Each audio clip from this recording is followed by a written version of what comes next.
Bienvenue. Aujourd'hui, on s'attaque à un texte qui, de prime abord, a tout du manuel de montage le plus complexe jamais écrit. Ah oui.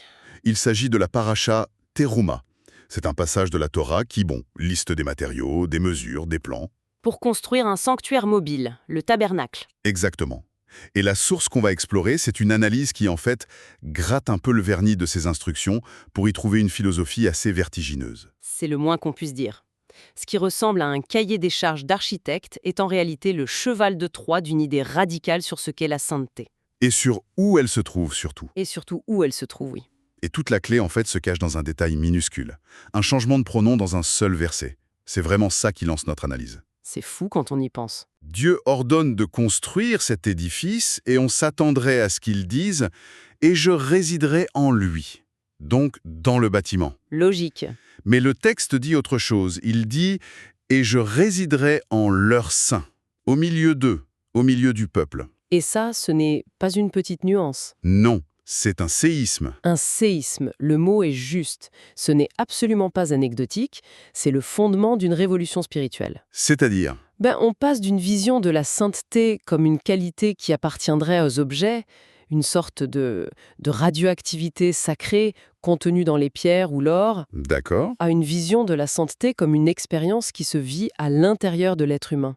Le centre de gravité du sacré se déplace en fait. de l'objet vers le sujet. Voilà, exactement. D'accord. Alors, explorons ça. Le premier impact de ce verset, c'est donc que le véritable sanctuaire, ce ne sont pas les murs, ce sont les gens. C'est ça. Mais ça va un peu à l'encontre de notre instinct le plus profond, non? On a tous ce réflexe de sacraliser des lieux. On se tient devant un temple millénaire et on sent quelque chose. Oui, bien sûr. On se dit, ici il y a une présence. Le texte nous dit que cette impression est une illusion. Pas une illusion, non. Peut-être une erreur d'attribution. C'est une tendance humaine, très naturelle, de vouloir localiser le sacré pour s'y connecter.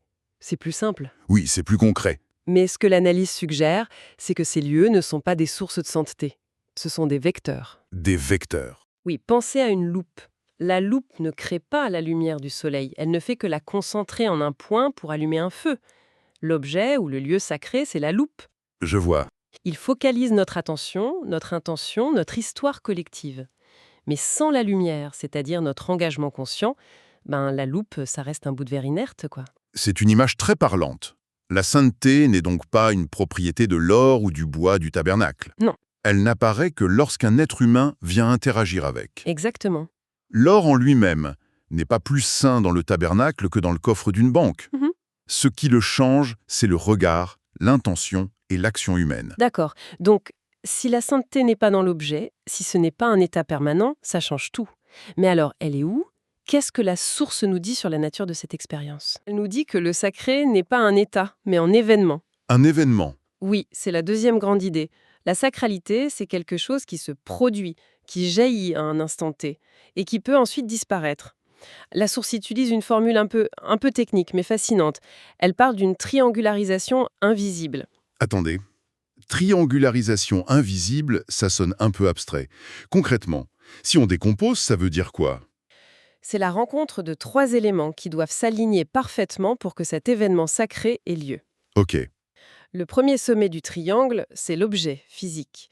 Le tabernacle, une mezouza, un livre de prière. Le support. Voilà. Le deuxième sommet, c'est l'intention de la personne, sa conscience, son désir de se connecter, sa présence d'esprit. Et le troisième, c'est l'acte posé, le geste, la parole, le regard. Donc si l'un des trois manque, le triangle s'effondre et plus rien. Précisément. L'objet seul est inerte. Une Torah dans une arche fermée, aussi sainte soit-elle, est endormie. D'accord. L'intention seule, sans l'acte, ça reste une vague idée dans la tête. Et l'acte seul, sans l'intention, c'est juste de la mécanique. C'est l'alignement des trois qui fait jaillir l'étincelle. Donc le tabernacle, aussi magnifique soit-il, n'est qu'une tente de luxe tant que personne n'y vit une relation sincère avec le divin. C'est exactement ça. Il n'est achevé, selon cette lecture, que lorsque le peuple se l'approprie pour en faire un lieu vivant. Ah mais oui, ça me fait penser à la différence entre entendre une musique en fond sonore dans un supermarché et l'écouter activement avec un casque dans le noir. Très bonne analogie. La musique est la même, l'objet sonore est identique, mais l'expérience, L'événement, ça n'a strictement rien à voir. C'est une analogie parfaite.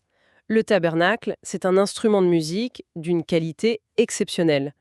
Il peut rester silencieux pendant des siècles. Mhm. Il ne produit un son, une harmonie, que lorsque quelqu'un vient en jouer avec son cœur, avec son intention, avec ses gestes. Le bâtiment, c'est le hardware. L'engagement humain, c'est le software. Sans le software, la machine ne démarre pas. Et c'est là que ça devient un peu plus exigeant. Parce que cette vision des choses, elle a des conséquences très concrètes. Ah oui, L'analyse souligne un point qui peut être un peu décourageant. Un objet qui a été un jour le théâtre d'un événement sacré peut se vider de tout son sens. Non pas parce qu'il a changé, mais parce que notre engagement a changé. c'est ça. Ça veut dire que la sainteté est fragile, elle dépend de nous. Fragile, oui, mais la bonne nouvelle, c'est qu'elle est aussi renouvelable.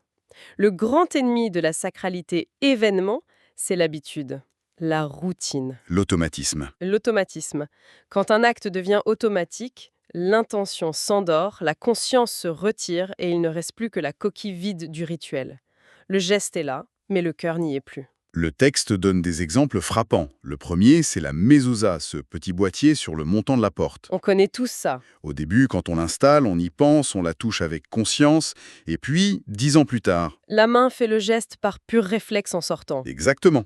L'esprit est déjà à la réunion de 9 heures ou à la liste de courses.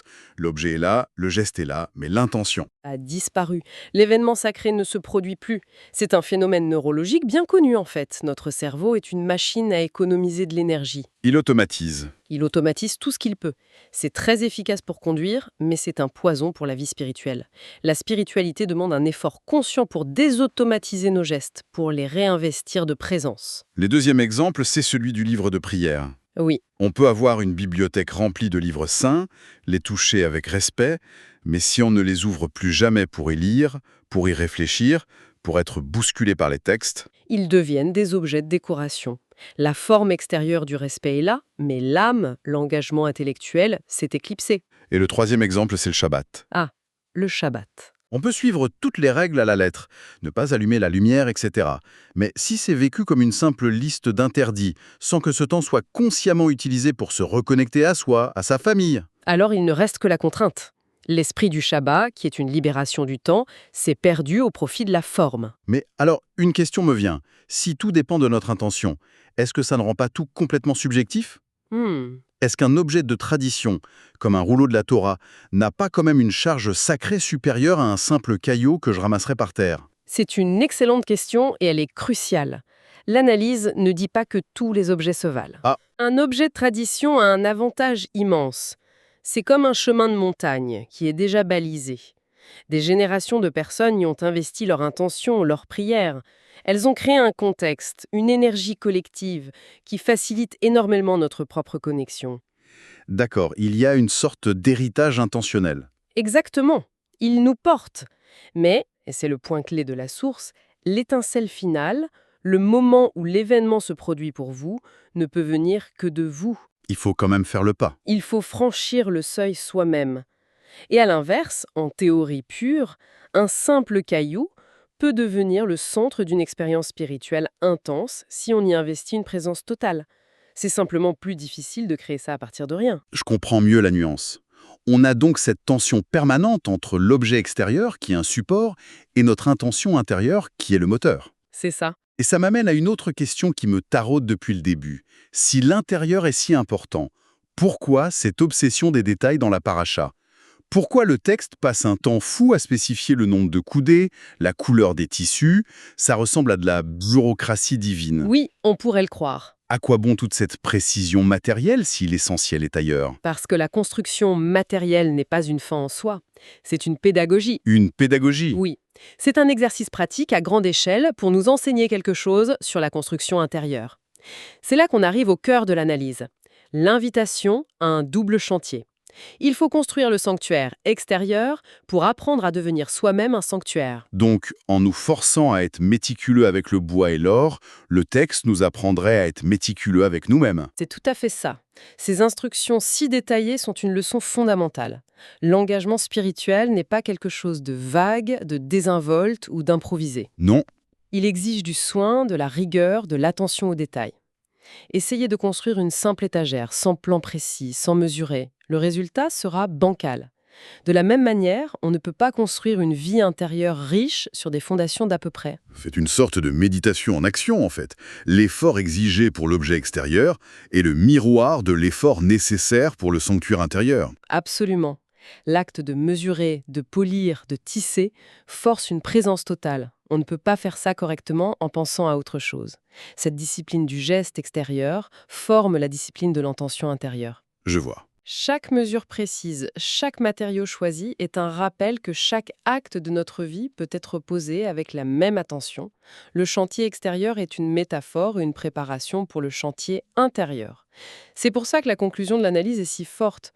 On ne bâtit pas une demeure pour Dieu à la légère, Que cette demeure soit faite de tissu et de métal. ou qu'elle soit faite de nos actes et de nos pensées. Donc, si on regarde le chemin qu'on a parcouru, c'est assez fou. On est parti d'un manuel de construction qui semblait archaïque pour arriver à une philosophie de vie très moderne, en fait. Oui, complètement. Cette lecture nous fait basculer d'une sainteté figée dans un objet à une sainteté vivante qui naît et renaît de notre engagement. Le véritable lieu saint n'est pas un endroit où l'on va, Mhm. mais un état que l'on cultive en soi. C'est le changement de perspective radical. Oui. Et cela nous laisse avec une réflexion finale, une question qui prolonge tout ça et qui, je pense, est assez vertigineuse. D'accord. Si le texte nous enseigne que le véritable sanctuaire est intérieur, que la présence divine cherche à résider en leur sein, donc en nous, alors cela nous confère une responsabilité. Immense. Une responsabilité qui dépasse largement la simple construction d'un édifice, oui. Tout à fait. La question qui demeure à la fin n'est plus seulement comment assembler des matériaux extérieurs. Oui. La vraie question devient personnelle. Et c'est. Qu'est-ce qui, dans ma propre vie intérieure, dans mon sanctuaire personnel, doit changer pour que cette présence puisse s'y établir durablement? Et peut-être plus directement encore. Ouais. Qu'est-ce qui, aujourd'hui, dans mes habitudes, mes distractions, mes peurs, encombre cet espace intérieur? Quels sont les vieux meubles que je dois sortir, les murs que je dois abattre pour que ce sanctuaire soit enfin habitable? Le chantier, en réalité, n'est jamais terminé. Jamais.